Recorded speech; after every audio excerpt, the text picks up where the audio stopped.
আমার নাম আনন্দ মিশ্রা।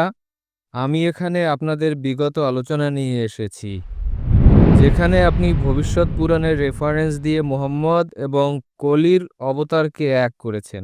তাহলে এখন আপনি কি বিষ্ণুর অন্যান্য অবতারদের ছেড়ে শুধু এই কন্টেস্টকে ইসলামকে প্রমাণ করার জন্য রাখবেন? ব্যাস, এখন এটুকুর উত্তরই দিবেন। ভাই, আপনার প্রশ্ন আমার আগের লেকচার শুনেছেন, তাতে আমি প্রমাণ করেছি যে ভবিষ্য পুরাণের মাধ্যমে মোহাম্মদ সাল্লাল্লাহু আলাইহি সাল্লাম, এবং জিজ্ঞেস করলেন যে বিষ্ণুর বাকি অবতারদের ছেড়ে আপনি তাকে কেন ধরলেন।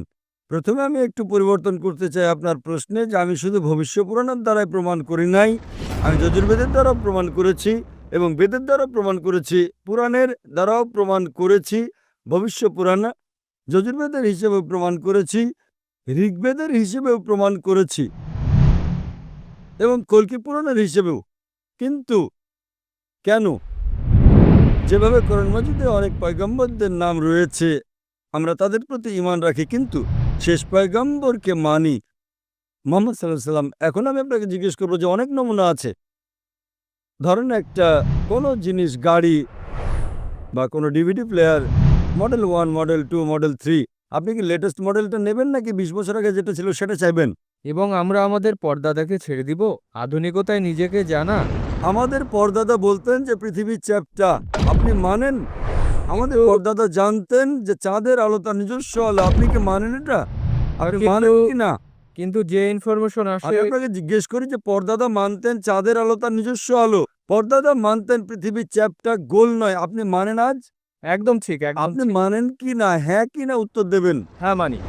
তো কেন আপনার পর্দাদাকে ছেড়ে দিলেন? কেন আপনি পর্দাদার সাথে বেয়াদবি করলেন? কিন্তু ভাই, বেয়াদবি বলে না, একে বলে যে নিজের জ্ঞান অনুসারে আমরা মানি। ওই সময় যে আমাদের পর্দাদার জ্ঞান ছিল সে অনুযায়ী ঠিক ছিল। এখন বিজ্ঞান উন্নতি করছে, এই উন্নতি করায় যা আধুনিক তা নেবেন। আমি আপনাকে গাড়ি বেচবো, মারুতি মারুতি গাড়ি বেচবো, 20 বছর আগেরটা তত দাম দেবেন আপনি? বর্তমানে মারুতির জন্য 3 লাখ টাকা দিতে হয়, আপনি কি দেবেন? বলবেন আরে ভাই আমাকে বেকুব বানাচ্ছেন। ওই সময় আপনি 4 লাখ 3 লাখ নিয়ে থাকবেন। মারুতি যা 1980-তে বানিয়েছিল, 1980-র মডেল ছিল সেটা, এটা আপনার জ্ঞান।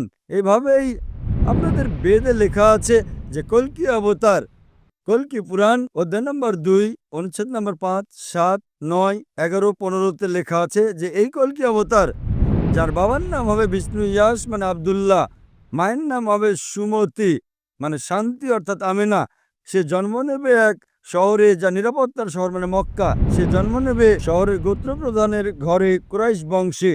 সে যখন জন্ম নেবে সে হিজরত করবে উত্তর দিকে। মুহাম্মদ সাল্লাল্লাহু আলাইহি ওয়াসাল্লাম হিজরত করেছেন মক্কা থেকে মদিনা এবং আবার ফিরেও এসেছেন। কত বিষয় লেখা আছে, 4 জন সহযোগী থাকবেন, কত বিষয়। কল্কি পুরাণ শেষ অবতার, এইভাবে কোরআনেও লেখা আছে। অনেক পয়গম্বর, কিন্তু শেষ পয়গম্বর মুহাম্মদ সাল্লাল্লাহু আলাইহি ওয়াসাল্লাম। তার মানে এই নয় যে আমরা ঈসা আলাইহিস সালামকে মানি না, মুসা আলাইহিস সালামকে মানি না, আদম আলাইহিস সালামকে মানি না। আমরা বলি তারা পয়গম্বর ছিলেন, কিন্তু আজ আমাদের অনুসরণ করতে হবে সেই শিক্ষা যা শেষ পয়গম্বর মুহাম্মদ সাল্লাল্লাহু আলাইহি ওয়াসাল্লাম দিয়েছেন। বাকি অবতার ঠিক আছে, দ্বিতীয় পর্যায়ে আমাদের মানতে হবে সেই অবতারের শিক্ষায়, যিনি শেষ অবতার, যিনি কল্কি অবতার। এভাবেই কোরআন মজিদে লেখা আছে যে শেষ পয়গম্বর মুহাম্মদ সাল্লাল্লাহু আলাইহি সাল্লাম। ওইভাবেই বাইবেলেও লেখা আছে, গসপেল অফ জন অধ্যায় নম্বর 16, অনুচ্ছেদ 12 থেকে 14, ঈসা আলাইহিস সালাম বলেন, তোমাদেরকে আমার অনেক কিছু বলার আছে, কিন্তু এখন সহ্য করতে পারবে না।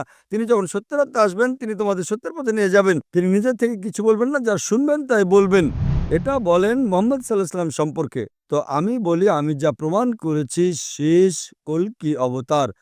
আর বাকি সবাইদের তাহলে না, আপনি ছেড়ে বাকি দিয়েছেন? আপনি ভবিষ্য পুরাণে শুধু বাকিদের কোথায় বাকিদের ছেড়ে ছেড়ে দিলাম আমি? আমাদের হাদিসে লেখা আছে মুহাম্মদ সাল্লাল্লাহু আলাইহি ওয়াসাল্লাম বলেন 1,24,000 পয়গম্বর ছিলেন, 1,24,000, কিন্তু মানতে হবে সর্বশেষ জনকে। তা আমরা কখনো বলি না যে বাকি পয়গম্বর ছিলেন না।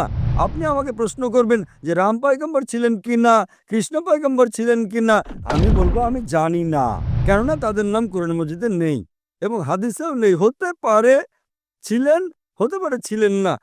কিছু লোক বলে যে রাম আলাইহিস সালাম, আমি রাম আলাইহিস সালাম বলতে পারবো না, কিন্তু আমি বলি তারা ছিলেন অথবা না। কত পয়গম্বর এসেছেন আগে, তারা শুধু নিজেদের সম্প্রদায়ের জন্য এসেছেন এবং সেই নির্দিষ্ট সময়ের জন্য। আমাদের মানতে হবে শেষ পয়গম্বরকে। সে আপনি হিন্দুস্তানে থাকেন বা আমেরিকায় থাকেন, আপনি ইংল্যান্ডে থাকেন, আমাদের মানতে হবে শেষ পয়গম্বর মুহাম্মদ সাল্লাল্লাহু আলাইহি ওয়াসাল্লামকে এবং শেষ বার্তা কোরআনকে। তারা ছিলেন কি ছিলেন না সেটা আমার জীবনে কোনো প্রভাবই নেই। আমি তাদের গালিও দিয়ে ফেলতে পারি, হতে পারে ছিলেন, আমি জানি না। আপনি আমাকে প্রশ্ন করতে পারেন, ওই মারুতি যা 1980 সালের মডেল ছিল আপনি সন্ধান করছেন? আরে কেন সন্ধান করব? আমি তো আধুনিক মডেলকে সন্ধান করব, 2011। যেহেতু আমি সেটা কিনবো, 1980-তে যা মারুতি ছিল সেটা কেন খুঁজে সময় নষ্ট করব? কিন্তু মারুতি তো ছিল না। আরে মারুতি তো ছিলই 1980-তে, আমি কেন সময় নষ্ট করব? আমাকে তো 2011 মডেল কিনতে হবে, তাই না? আপনি করবেন কি সন্ধান? আপনাকে যদি বর্তমানের মারুতি কিনতে হয় 2011-র, তো কি 1980 মডেল খুঁজবেন আপনি? সত্য উত্তর দেবেন, ন্যায়সঙ্গত উত্তর দেবেন, যদি আপনি সঠিক মানুষ হন। করবেন কি না? হ্যাঁ কি না? এখন যা জানানো হবে আমি তার আপনাকে উপর জিজ্ঞেস করছি, করবেন কি না?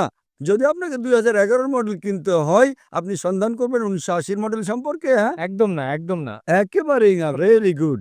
আমি আপনাকে ধন্যবাদ জানাই। আপনি সত্য উত্তর দিয়েছেন।